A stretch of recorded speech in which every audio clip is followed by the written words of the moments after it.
We want to see oil pressure on that gauge.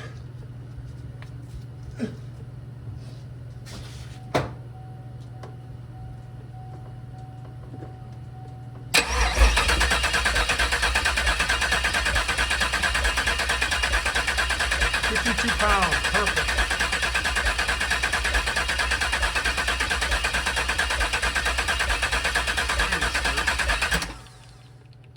That's perfect, 52 pounds, and we got oil coming out of both turbos. The underside is pretty much wrapped up. I got everything torqued, everything fit. I just have some mock-up downpipes just for when I fired initially, but this is the passenger side here. O2, everything's heat wrapped. Wastegate's just kind of sitting there for initial fire. All my drains, my water, my oil, everything's working good. Water coming out on this side. We talked about these before. Here's my sump, which fit really good. I'm pretty happy with how that fits in there. This is the oil feed from the side of the pan, comes up and splits into here. And then my drain here, then my water out of the driver turbo, water in on the driver turbo. Wastegate, transmission lines, 2-6s. I put some heat protectant on there just because.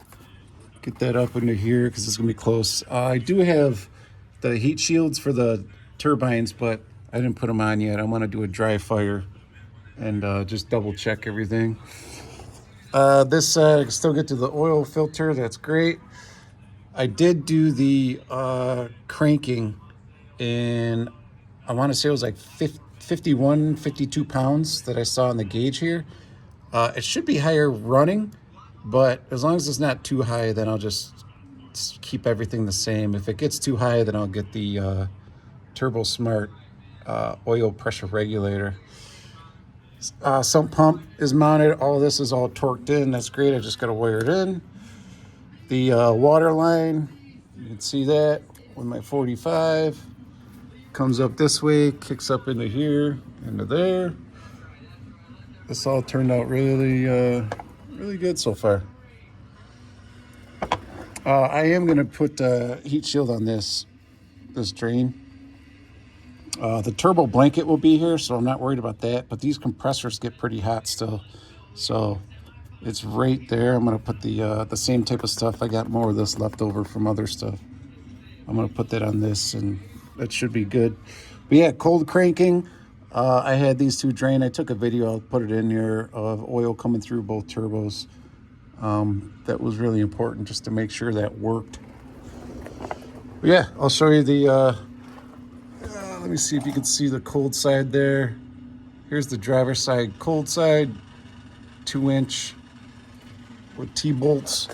The passenger side, I'm going to change this up a little bit.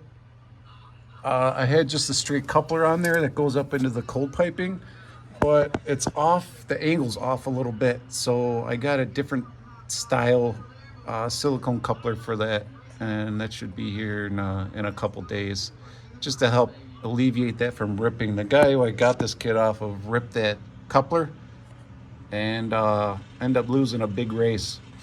So I'm gonna try to avoid that. I got a different style coupler, and I'm gonna test it out, put it up there. Here is how everything's tucked underneath the car. It's level with the oil pan, which I think is fine. That was kind of my goal. I wanted everything low, especially the pump and the tank, but everything lines up really, really good. So I shouldn't have to scrape anything. All that works really good. All right, here's the current engine bay. So the passenger side comes up on the top, the driver's side comes through the bottom. I heat wrapped all the cold piping. It was just bare aluminum. I had the stuff left over, so I heat wrapped that. And then all T-bolt clamps. These are the new plug wires that I ordered and got from Granatali. It looks kind of weird. I'm not sure if I want to run them in front or behind. Either way I can do it. But here's the cold pipe. Comes up, tucks into the fender. That'll be beautiful. I got my brand new AC lines. I got the GM OEM AC Delco. So those are all tucked in there too. I just got to get a charge. So that's going to be real nice.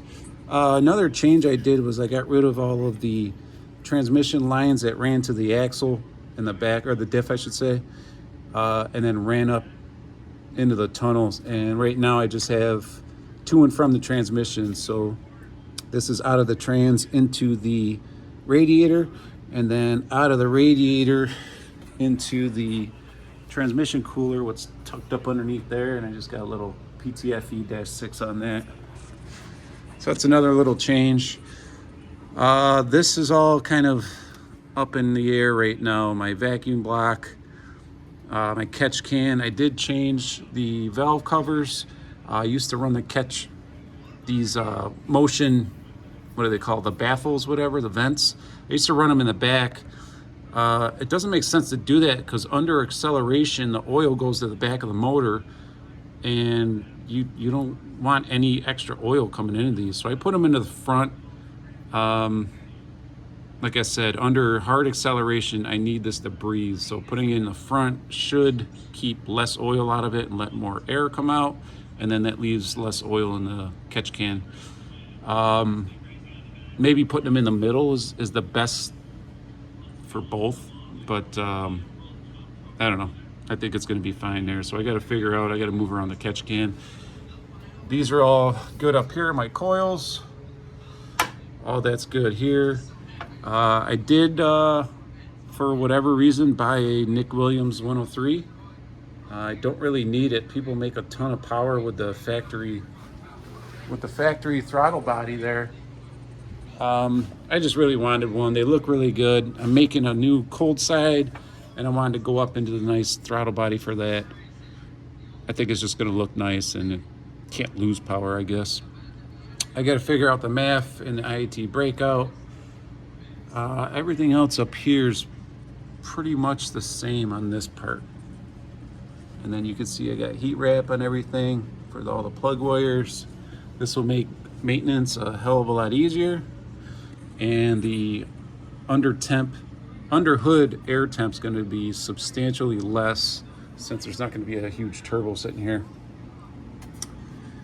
Over on this side here, like I said, I can't finish it because I'm waiting on a coupler, but you can see the cold side comes up here and goes up into that rubber coupler. It goes across the back. Here's my manifold, and I got the good wires and the heat protection. And then same thing I did on this, took the valve cover off and switched out the breather to the front. Everything else up here is pretty much the same thing. But yeah, I am getting very close. Throttle body's coming from DSX. Once that comes in, I'll finish the cold side. I already have it mocked up, but I don't want to have it welded without the actual throttle body I'm using.